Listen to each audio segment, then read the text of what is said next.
गंभीरता से काम किया है तो वो भाजपा की सरकार है। सरकार ने सरकारी सेवाओं में अधिक भागीदारी तो सुनिश्चित की है, उनको असुविधा ना हो इसका भी ध्यान रखा है। दफ्तर से लेकर रेल के डिब्बों तक दिव्यांगों के लिए विशेष प्रबंध किए गए हैं। इसी तरह देश भर में दिव्यांगों को सहायता उपकरण आवंटित करने के लिए करीब 8,000 शिविर बीते 5 वर्षों में लगाए गए हैं। 8,000 की संख्या इसलिए महत्वपूर्ण है क्योंकि पहले ही की सरकार ने सिर्फ कुछ दर्जन कैंप लगाकर अपनी जिम्मेदारी पूरी करना मान लिया था। भाइयों और बहनों, ये तभी संभव हो सकता है जब नेक नियत वाली सरकार है, संवेदनशील सरकार हो, वरना फर्रुखाबाद वाले तो भली बातें जानते हैं कि दिव्यांगों के नाम पर कैसे कैसे खेल हुए। याद है ना कि याद कराऊं, दिव्यांग उपकरण घोटाला कांग्रेस के करप्शन की किताब का एक और काला अध्याय है। ये भाइयों और बहनों, कांग्रेस हो, सपा हो, बसपा हो, इनका सिर्फ एक ही मंत्र है, जात पात जपना। जात पात जपना, जनता का माल अपना। जात पात जपना, जनता का माल। जात पात जपना, पूरी ताकत से बोलिए, जनता का माल अपना। जात पात जपना, जात पात जपना, जात पात जपना, जात पात जपना, जात पात जपना। इतना बता दो लोगों को, ये धंधा ये करते हैं।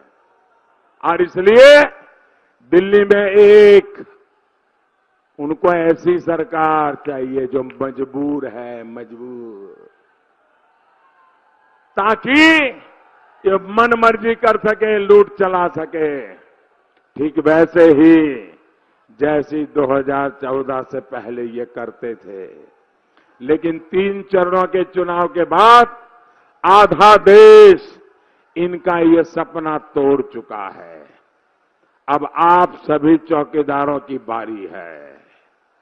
कमल के फूल के सामने जब आप बटन दबाएंगे तो आपका हर वोट मोदी के खाते में जाएगा। भाइयों बहनों, आपने देखा होगा ये लोग जब चुनाव हारने की कगार पे आते हैं तब गाली गलौज करने में इतने नीचे उतर आते, इतने नीचे उतर आते हैं। और आपने पिछले कई चुनाव देखे होंगे कि 1, 2, 3 चरण पूरे होने के बाद वो शुरू कर देते हैं, मोदी कौन जात का है। कोई कह देता है ये तो नीच जात का है, कोई कहता है ये तो नीच है। मैं हैरान हूं, मैं कभी जाति के नाम पर राजनीति के पक्ष का नहीं हूं।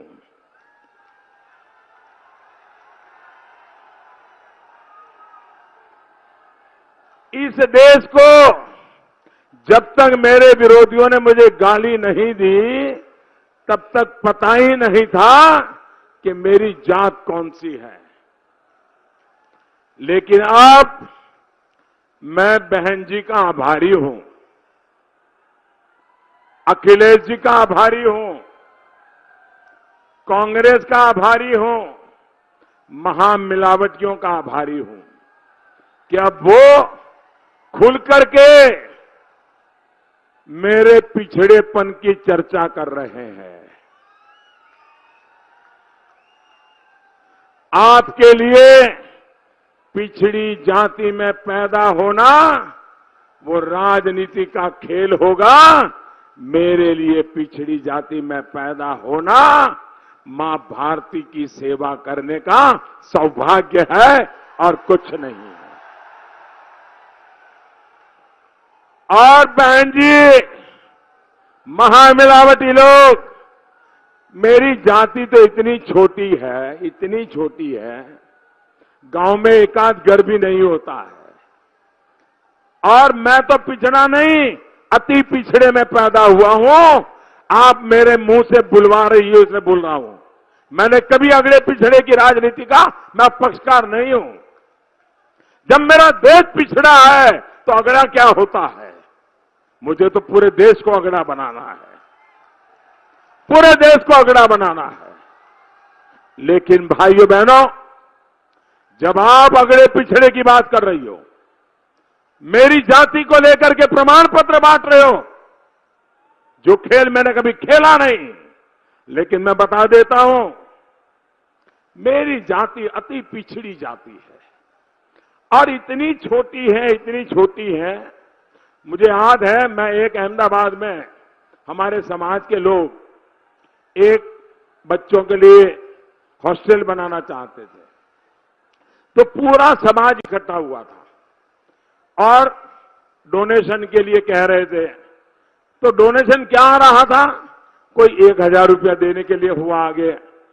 ज्यादा से ज्यादा देने वाला कितना था? एक सज्जन निकले, बोले मैं 51,000 रुपया दूंगा।